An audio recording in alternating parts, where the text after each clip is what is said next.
बहुत ही बेहतरीन पीसी मैं कोर i5 में बिल्ड कर रहा हूँ वीडियो एडिटिंग के लिए। और ये पीसी जिनका बन रहा है, ये भाई साहब आए हुए हमारे पास बेगूसराय से।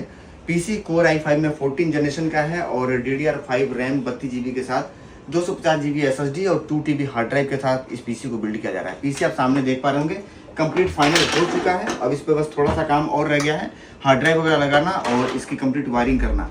अगर आप भी वीडियो एडिटिंग के लिए बेहतरीन पीसी बिल्ड करवाना चाहते हैं तो हमारे ऑफिस पे आकर के सामने बनवा करके लेके जा सकते हैं, या चाहते हैं पार्सल से घर बैठे मंगवाना तो पार्सल से भी आप मंगवा सकते हैं। अधिक जानकारी के लिए आपको नंबर स्क्रीन पे दिखाई दे रहा होगा, व्हाट्सएप या कॉल करके पूरी जानकारी ले सकते हैं।